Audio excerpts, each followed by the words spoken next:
welcome to our Amphitheater live today. Yay! So we are here live at the Science Center. It's a cool experiment called chemical concoctions. It's really fun, has a lot to do with chemistry, and I'm excited that you guys will learn about that.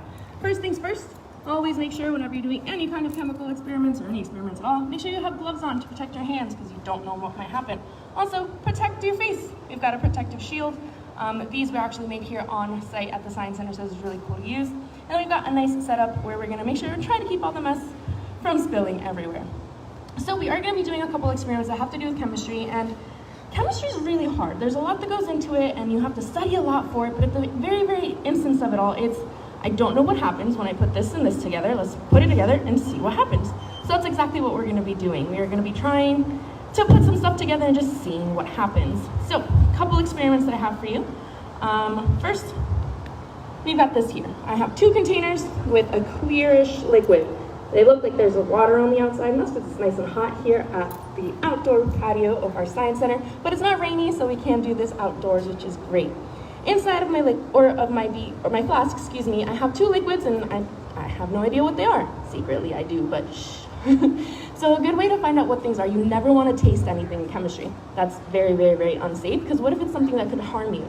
So there's a couple processes that you can do. One of them is a burn test. I'm not going to burn anything. And another one is a wafting test, or when you can smell stuff but not putting it directly.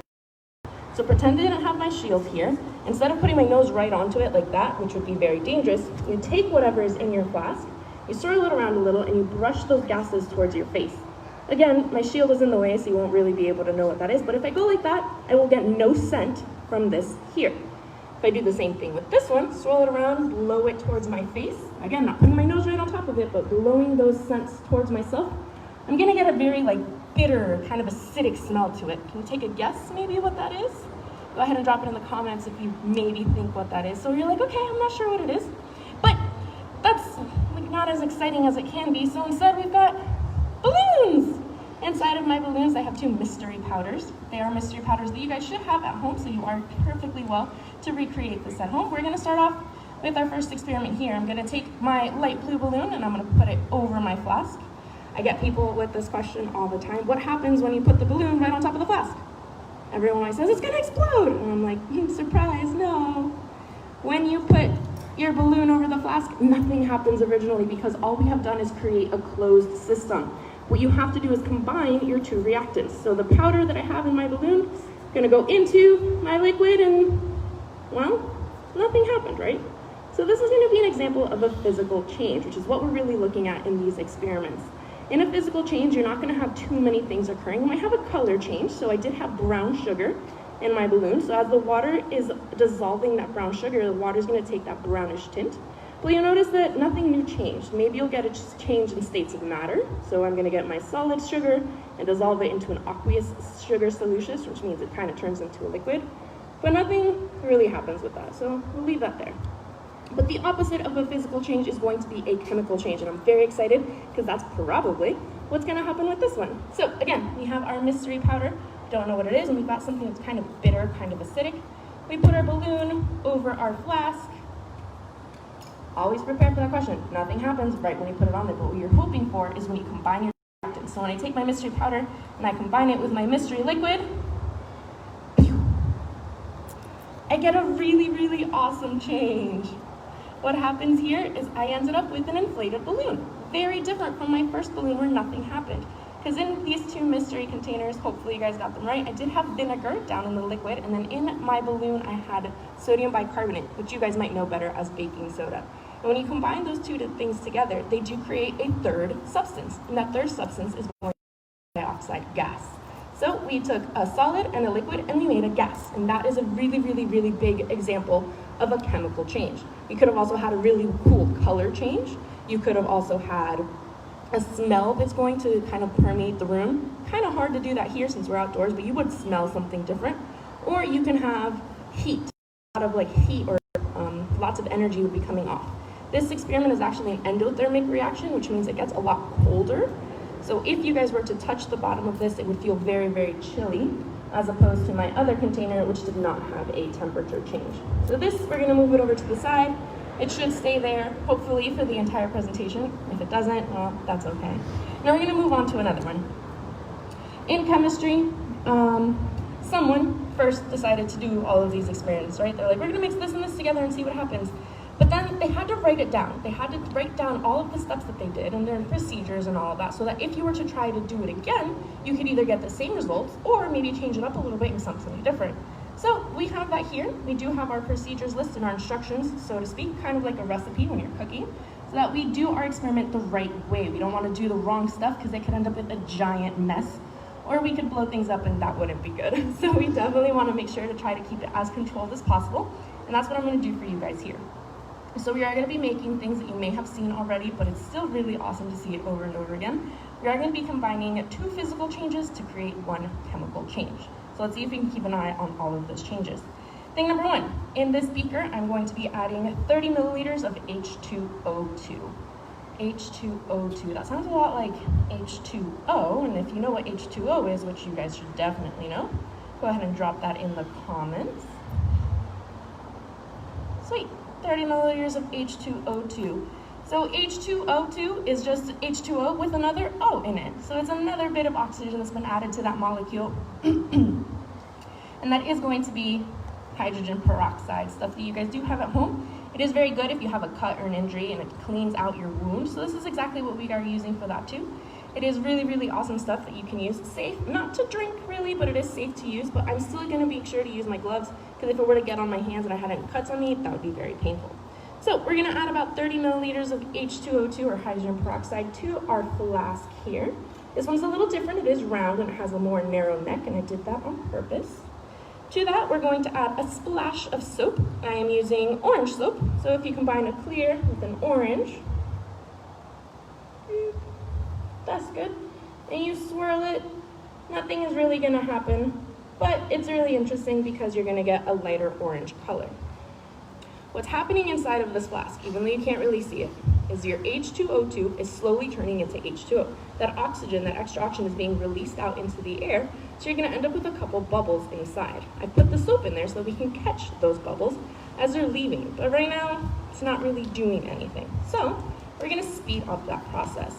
To speed up that process, we're going to need about 20 milliliters of potassium iodide. It is a white crystal. I don't know if you guys can see that. But this white crystal is very similar to the salt that you guys have at home. Still a white crystal, but this one's a little different because it's not sodium chloride, it's potassium iodide, stuff you can definitely get at a science center and maybe not at home. But that's the whole point of science centers. You get to see really cool experiments. So to these 20 milliliters of potassium iodide, I'm going to add about 20 milliliters of water.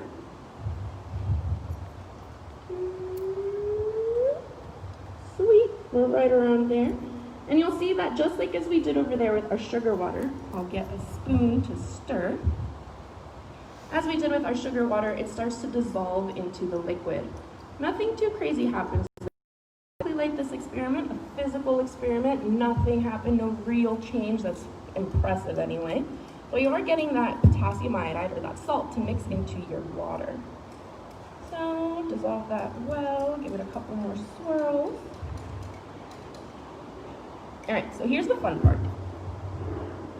What happens when you take a light orange color and you combine it with a light clear color? What do you think? Go ahead and put it in the comments. What color do you think you get when you combine clear and orange? Well, the only way you're gonna find out is if we go ahead and do that. So if I could get a countdown, 3, 2, 1. We get a very deep orange color, and after, if you leave it for a little bit, should go.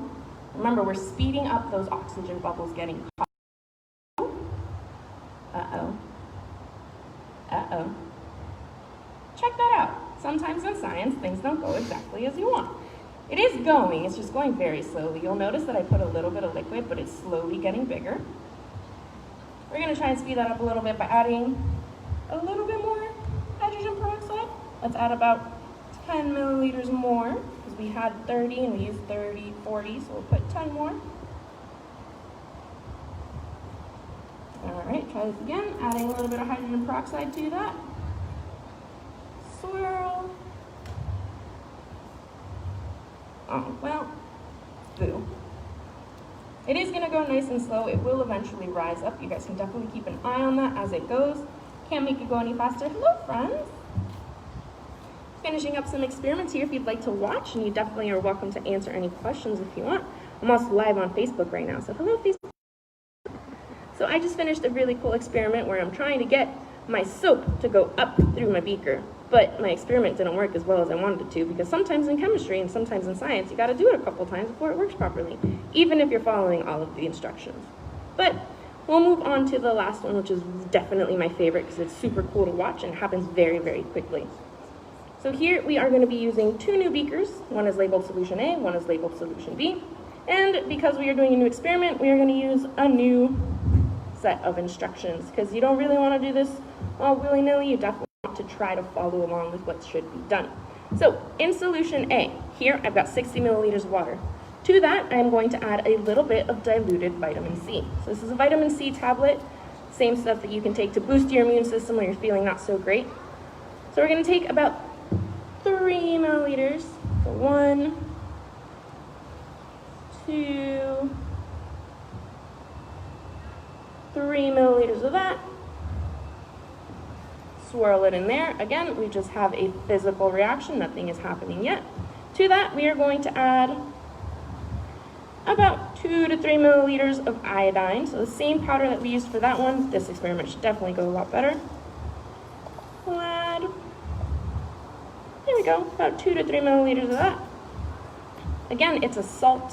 It's a crystal, just like the ones you might have at home. We're going to add that in there. And you'll see that nothing has happened yet, because all we are doing is swirling our salt into our water with a little bit of vitamin C. And we'll leave that be. So all of my salt dissolves, goes from that solid to an aqueous solution or a liquid. And to that, we're going to let that sit. Now we're going to move on to solution B. So for solution B, I'm going to need 15 milliliters of hydrogen peroxide, so the same stuff we have at home. So we're going to fill this up to the 75 mark. Sweet, right along there. Beakers are great because they have all of the numbers already written on there for you. To that, we are going to add about 2 milliliters of our liquid starch. We've got Staplo here. Really cool stuff. It's good for laundry. It makes your clothing a lot more crisper and nicer. So this is a tablespoon. A half teaspoon, it's 2 milliliters, so that's exactly what we want to add. So we add about 2 milliliters. Don't make a mess. Yay! Right into our container here. And so we've got this like cloudy white mixture. Set it to the side there. And we've got a clear mixture here. Question for you. What do you think happens when you mix milky white with clear? Are they going to melt with each other? That's a great hypothesis. In science, we definitely want to try it out. So we are going to do exactly that. We are going to add solution A, the clear one, to solution B, the milky one. Give me a countdown. Can I get 3, 2, 1? Oh man, it's like absolutely nothing happened. How very unfortunate. However, what's happening inside of this beaker, which is kind of cool, is the iodine was slowly waiting to react with that hydrogen peroxide. And when you combine the two, it is going to very controlledly turn into that nice blackish color. This is a a chemical reaction, because of course, when you combine clear and whites, you're normally getting a nice, like, clearer white color, but I ended up with a really deep, dark purple, which is really, really cool. This is something you can do at home using iodine tincture. We actually have that on our website under the education tab, which is really cool, and you guys can try this up at home. Actually, all of our experiments are totally safe to do at home, but that is the end of my presentation. I want to thank you guys for coming out and watching a little bit of it. I want to thank you guys for being live on Facebook. And I hope you guys have a wonderful rest of the day. Please feel free to check out our website to learn more information about how we're reopening, how our summer camps are going to be going, and all of the other programming that we have here at the Science Center. Thank you.